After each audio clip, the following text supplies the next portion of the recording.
el nostre lema és densitat o intensitat, usos mixtes i barreja d'habitatges. Al llarg de les darreres dècades s'ha produït una notable evolució de les formes de construcció de les ciutats que abasten diferents escales. Des de processos de consolidació i transformació de les ciutats nuclears al desenvolupament de les ciutats metropolitanes, ciutats a ciutats d'escala territorial.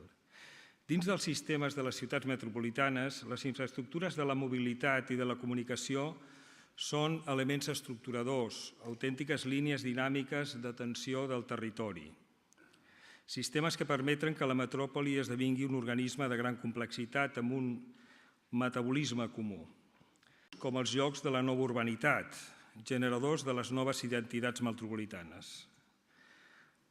Per treballar aquests temes hem pres dos escenaris de referència: la transformació de la Gran Via de l'Hospitalet a la plaça Europa i la Fira, i la intersecció de la B30 i la C16 a Sant Cugat del Vallès. Seran dos casos de referència que ens permetran treballar els conceptes. Bé, unes primeres imatges seran sobre entendre les centralitats urbanes que es despleguen als grans eixos metropolitans, i una primera lectura que farem és la dels nòduls amb una seqüència de places metropolitanes. Després tindrem les cruïlles de les infraestructures que es transformen en places urbanes. Aquí estarem veient ara, diguéssim, els processos de transformació del planejament des del PGM del 76 fins a l'aparició del recinte de la Fira, en la generació de la plaça Europa, generant un nou nòdus metropolità i la ciutat de la justícia. I per últim, veuríem de quins materials s'està fet aquesta realitat, des de les infraestructures, els teixits residencials, els teixits industrials i, per últim, aquests nòduls d'activitat, com podem veure a la Fira, els espais, els grans nuclis comercials, la plaça Europa, amb aquesta barreja d'usos que ara apareixerà, on tenim des d'habitatges, oficines, hoteler, amb un ràtio que, com es veu a la pantalla, és la meitat del sostre és per habitatges i l'altra meitat del sostre és per les activitats terciàries. Aquestes són algunes imatges d'aquests nous llocs, d'aquestes noves centralitats. Aquí tenim habitatges, tenim el que seria l'espai públic, el nou espai de l'activitat, la Fira, per tant, la generació d'un cert paisatge urbà. I d'altra banda, tindrem el que serien els nous espais metropolitans que es poden generar a partir de les grans infraestructures. El segon escenari estaria com en paral·lel al que acabem de veure, que és la Gran Via, i es trobaria a l'altra banda de la muntanya, amb una dimensió també connectant de riu a riu i que travessaria tota una sèrie de municipis que es troben dins de l'àrea. Aquí podem veure el que seria el connector de la B30 amb tots els polígons industrials i les àrees d'activitat que suporten els teixits verds i els connectors verds al voltant de les rieres i les línies de la infraestructura, la B30 i la C16. I el que seria l'estructura de les àrees de transformació. Com podem veure, aquí les peces seran peces més aïllades, una àrea dedicada al teixit residencial i unes grans peces d'equipament que es situen dins del conjunt, creant un teixit format substancialment per unitats autònomes situades dins del territori, amb un espai conegut perquè és una línia de connectivitat d'alta freqüència que deixa veure unes noves peces dins de la ciutat, amb els elements propis dels sistemes naturals que van apareixent, com les rieres, com els connectors verds, etc. Bé, una vegada vist això,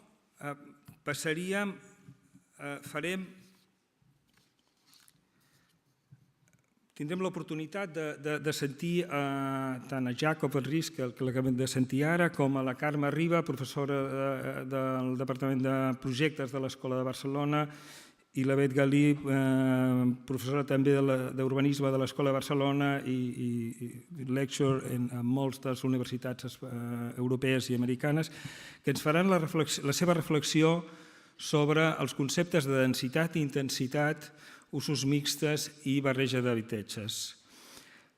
Aquesta idea de la diversitat d'usos, que per nosaltres és una resiliència de l'ecosistema urbà i que mostra la capacitat de barreja dels programes dins de la ciutat, la voldrem analitzar o la voldrem reflexionar a partir de dues idees de referència. Una, com imaginem els llocs de la nova urbanitat i quins són els atributs de les noves identitats metropolitanes.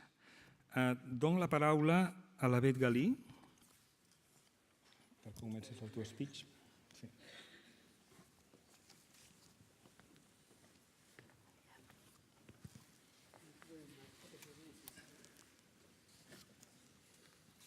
Ja? Sí? Gràcies, Manolo. Gràcies a la Corporació Metropolitana. I gràcies a Jacob perquè ha parlat d'una sèrie de coses que avui em sembla que ens sentirem parlar bastant. O sigui, ens ha donat l'entrada a uns temes que estan molt sobre la taula i que avui jo crec que sortiran bastant sovint. Jo quan he vist, una mica pensant en el títol, clar, primer m'ha sorprès que densitat o intensitat, clar, la O a mi em sobrava una mica, perquè intensitat em suggereix una sèrie de coses que he anat apuntant pensant en la intensitat d'una ciutat, en què vol dir quan notem que una ciutat té una certa ànima col·lectiva, una mena d'alguna que en diem intensitat. I de sobte m'he trobat amb molts conceptes, o sigui que intensitat vol dir una ciutat que és complexa, és densa segurament, és compacta o això amb mesures diferents, és connectivitat segur, és productivitat, és promiscuitat d'usos, és permissivitat, és festa, és revolta. I quan tot això es junta, em sembla que és quan podem començar a parlar d'intensitat. Per això em sorprenia una mica el que es posés com a dicotomia densitat i intensitat urbana. Hi ha un tema que sempre preocupa quan penses una mica en els nous creixements urbans, que és algo que els arquitectes i polítics i urbanistes ens sentim moltes vegades bastant desarmats, que és com crear vincles entre el que es diu la cultura urbanística, que és la que fa la ciutat, dona forma a la ciutat, l'estructura, i el que és la cultura urbana, que és aquells que la viuen. I això em sembla que és algo que els arquitectes ens sentim moltes vegades, no acabem de trobar la manera de crear aquests vincles, sobretot tan necessaris per poder realment crear aquestes noves ciutats amb intensitat i amb aquest caràcter col·lectiu que sempre busquem. I tinc la sensació que és amb la desavinença o amb els no vincles d'aquestes dues cultures on es produeixen els majors desajustos en molts dels nous creixements urbans. Jo, com tinc 3 minuts, parlaré només de 3 punts, 1 minut per cada un, o sigui, aquest és el primer tema, és la reflexió sobre intensitat. L'altre és una que Jacob ho ha explicat molt bé. Ell venia a Barcelona quan era jove a aprendre, però que nosaltres hem anat a Holanda després a aprendre d'ells, perquè precisament... I sí, jo he anat moltes vegades i he estat aprenent molt dels holandesos. El que passa que després vinc aquí a Barcelona, vull aplicar moltes de les coses que he après allà i, clar, aquí em topo amb barreres infranquejables. Amb barreres per part de l'administració pública, perquè moltes vegades depèn que es puguin fer una sèrie de coses de la fortalesa o la feblesa de les administracions davant de les entitats privades. I, per tant, quan parlem de mixicitat d'usos, la veritat és que ho hem intentat moltes vegades, però poques vegades ens en sortim, perquè hi ha un moment en què l'Ajuntament no es veu capaç. Ell, quan parlava d'aquests projectes que ha ensenyat, no ha dit una cosa molt important que passa a Holanda, que és que els ajuntaments a Holanda són molt permissius i juguen en aquesta mena d'episodis que proposen els arquitectes. I això és molt important. Jo crec que és bàsic per poder parlar de mixicitat d'usos i de barreges d'habitatges. I aquí sí que és on jo volia una mica aturar-me amb el tema de la mixicitat d'habitatges, però sobretot amb la barreja de com podem donar accés a l'habitatge, les diferents maneres que podem donar accés a l'habitatge, que hi ha moltíssimes i que nosaltres aquí estem acostumats a 3 o 4 models que els anem aplicant i que no sabem sobrepassar aquests models. Jo he tingut una mica la paciència d'enumerar i d'explorar una mica tots els models que jo conec que funcionen aquí i en ciutats d'Europa i els he anat, i que sé que estan en funcionament, i he enumerat només per poder copsar com uns barris nous podien admetre i formar barri a través d'aquestes tantes noves maneres d'accedir-hi com hi ha. Començant per les cooperatives d'habitatges, els co-livings, que són els habitatges compartits, els co-housings, que són els habitatges que es fan els propis usuaris, com ha explicat el Jacob, que ja a Holanda ja hem vist aquests exemples. L'ocupació programada és una cosa que jo, la primera vegada que vaig arribar a Holanda, em vaig quedar paradíssima quan vaig veure en l'Ajuntament de l'Haia, em sembla que era una llista amb quantitat d'edificis que estaven o bé afectats o bé estaven deshabitats o bé, llavors la gent jove anava allà i sabien que tenien aquells edificis a la seva disposició durant un temps que també posava el temps en què podien utilitzar-los. Això en deien les ocupacions programades. Hotels socials, l'accés als edificis per part de l'administració pública gràcies al dret i el dret i tanteig retracte, el sòl públic i privat en règim de concessió. A França s'està intentant, com passa a Anglaterra, i a França s'està intentant en molts sectors que el règim tant públic com privat no hi hagi propietari del sòl, sinó que sigui concessions. Els habitatges temporals de baix cost. O sigui que hi ha tota una sèrie de maneres d'accedir a l'habitatge que jo crec que serien molt importants de començar-les a barrejar en els nous nuclis urbans que es puguin fer en un futur. Per una altra banda, jo crec que no podem seguir tractant l'habitatge com un fet aïllat. Jo crec que s'hauria d'entendre l'habitatge com un encadenat d'episodis que estan molt relacionats i que estan estretament vinculats. O sigui, que acaba sent el carrer com a prolongació col·lectiva dels habitatges. I acaba sent com una successió, aquest encadenat és una successió d'habitatges, espai públic, vida quotidiana, participació ciutadana i al final el dret a l'habitatge que tenen els ciutadans a tenir. Per tant, el tema de la mixicitat d'usos jo l'enfoco molt amb l'habitatge i l'habitatge relacionat amb l'espai urbà. I parlant d'espai urbà, també volia parlar una mica d'usos mixtes de l'espai urbà. Aquests espais, que precisament aquí en aquest edifici està passant, comença a passar, en què l'espai públic i l'espai privat formen un híbrid, o sigui, no hi ha una barrera entre què és el privat i el públic. Jo crec que les ciutats guanyen molt quan els que la viuen poden fer aquestes travesses entre passar de l'espai urbà a l'espai privat, però que és un espai transitable i passant. Per tant, també aquí trobem aquesta mixicitat, que és aquest espai frontera entre el públic i el privat, que són una mica els tres temes que volia tocar. Molt bé. Moltes gràcies, Bet. Carme, sisplau. Hola, bona tarda. Jo, per no...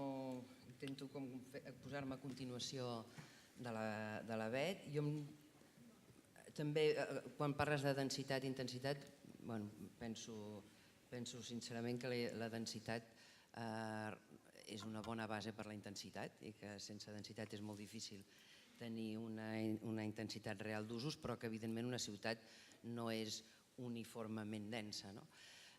I que segurament les nostres ciutats metropolitanes treballen o haurien de treballar sobre uns pols de major intensitat i complexitat que jo aposto que haurien de ser, que són o que de forma natural són les cruïlles infraestructurals, això em sembla que és bastant clar, i que per tant a partir d'aquests pols on la ciutat és on assoleix el seu màxim de complexitat i per tant és on és més diversa, on és més capaç de contenir diferents usos, després hi ha altres zones de la ciutat que són més uniformes en quant a l'ús, el qual no vol dir que no hagin de ser intenses. I aquí apunto dues coses, intentaré ser breu. Quan al parlar de complexitat d'usos i d'intensitat en aquests pols que diríem que segurament estarien al voltant de les infraestructures, apunto un problema que a vegades ens trobem els que estem treballant o projectem, que és un tema que ve derivat de les qualificacions de sòl.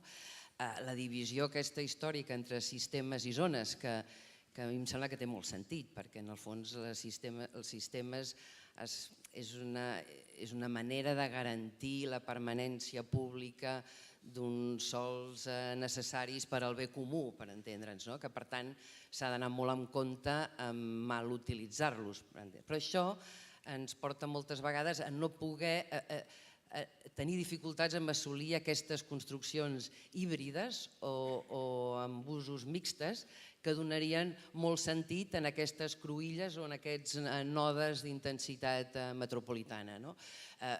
Per exemple, és molt clar en el cas dels equipaments.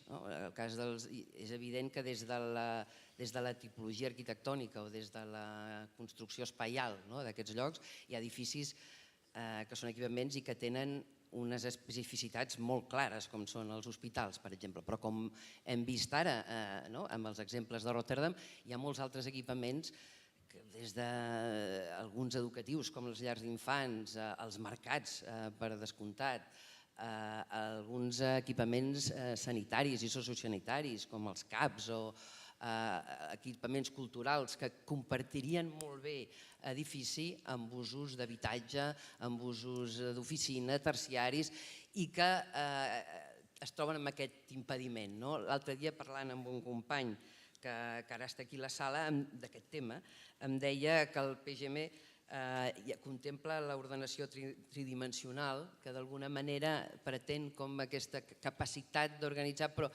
jo no hi entenc massa, però així treballant des de la professió no me l'he trobat gaire, aquesta. Deu ser que té dificultats. Jo crec que no només és la qualificació del sòl, sinó també jo crec que a vegades és un tema de gestió i temes de propietat. I també parlàvem amb aquest company que aquí ens pesa tant el dret romà, diguéssim aquest que són propietaris del cel fins a l'infern, que fa molt difícil treballar amb sistemes de concessions, d'usos de drets de superfície, que són maneres de treballar que en altres països europeus s'utilitzen molt més i que donen peu a poder construir aquestes ciutats amb aquests nodes més híbrids, que jo crec que interessaria que avancéssim cap aquí, no sé com, però aquest és un tema.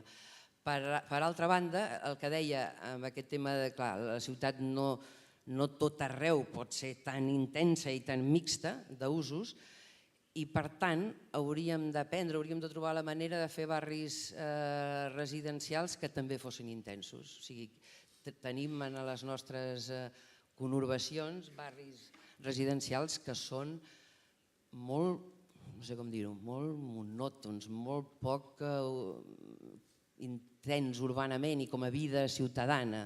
I segurament té molt a veure amb temes de com es troben aquests habitatges en el carrer. Sempre, quan es projecten habitatges o barris d'habitatges, sempre tothom reclama la possibilitat de posar comerç en planta baixa. No hi ha comerç per omplir totes les plantes baixes que volem omplir, segurament, no?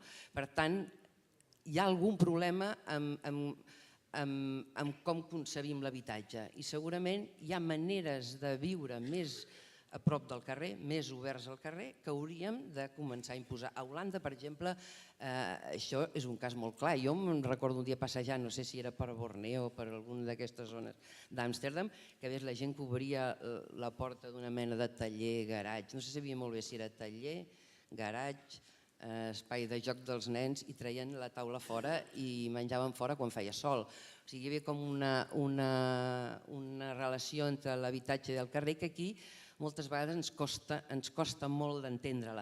Jo crec que també pels sistemes que ha dit la Bet de les cooperatives d'habitatge, els locals comunitaris apareixeran molt més, que des de la iniciativa dels promotors privats que hem vist fins ara i també les administracions, no apareixen mai aquests locals en contacte amb el carrer que poden ser compartits per tots els habitants. És que ni en els habitatges dotacionals apareixen aquests locals.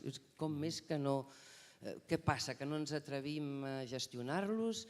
Em sembla que treballar en aquesta transició habitatge-espai públic donaria uns barris només d'habitatge que fossin molt més intensos que els que ara tenim. I deixo amb aquests 2 punts. Molt bé, gràcies, Carme. No cal.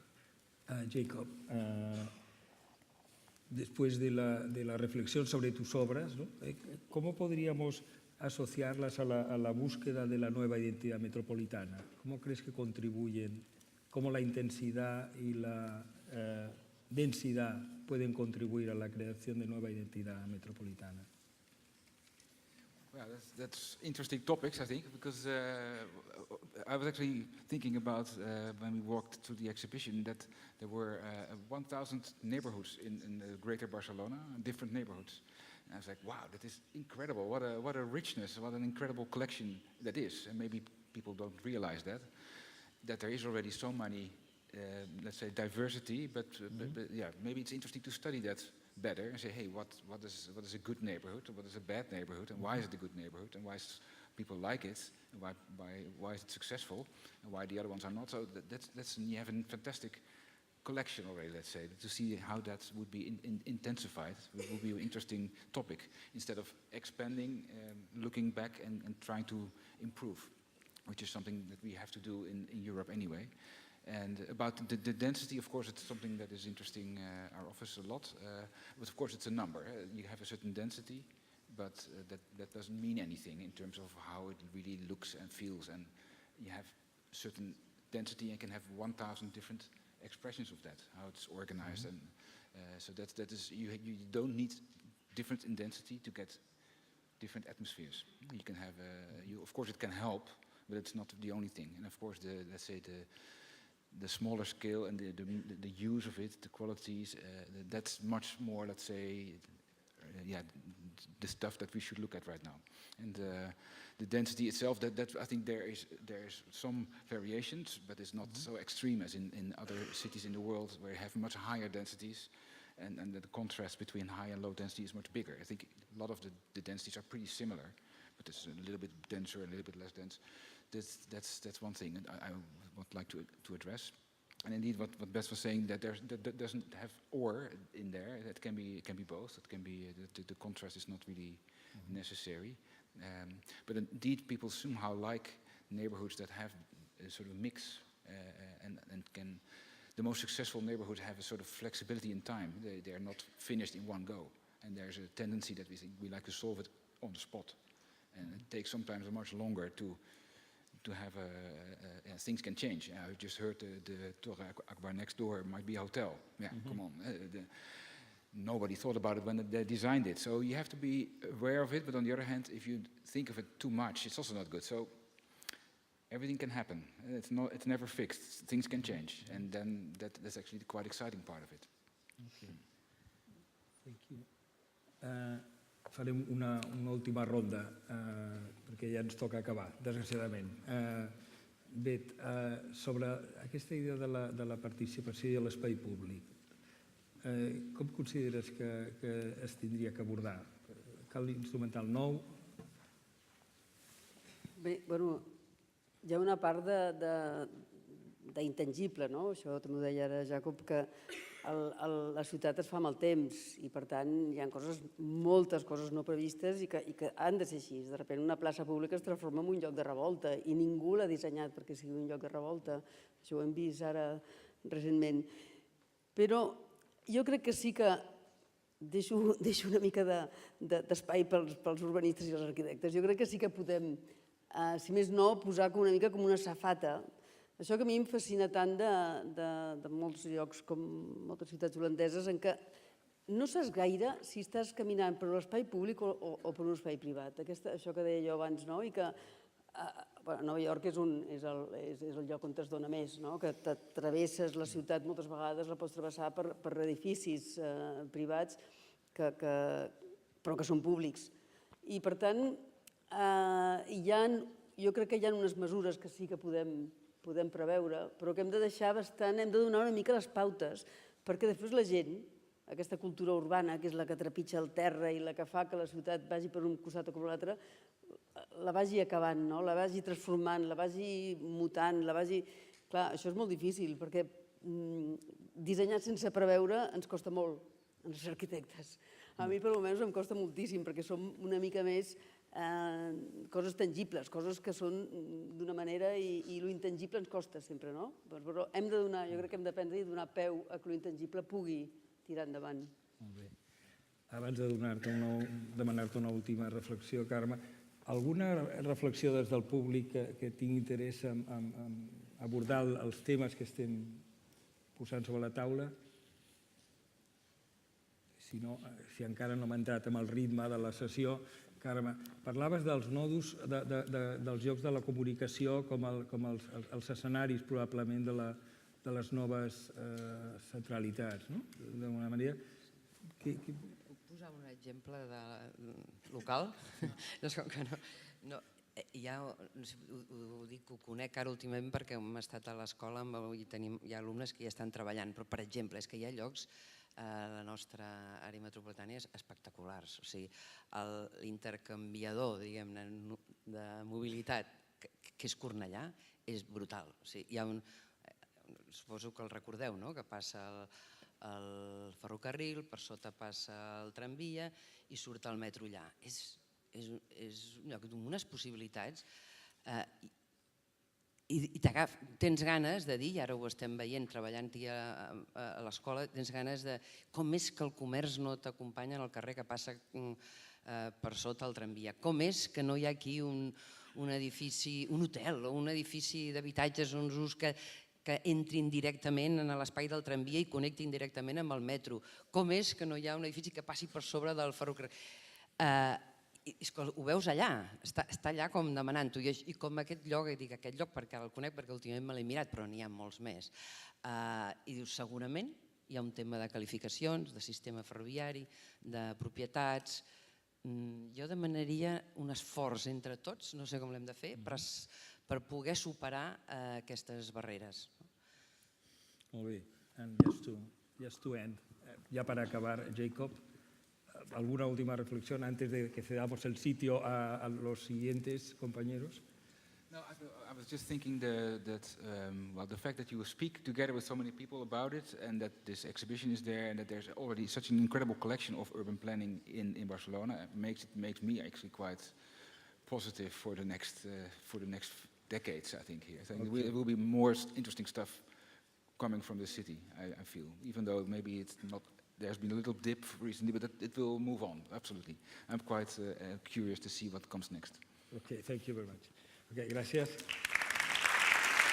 Gràcies, Carme. Bona feina. Okay.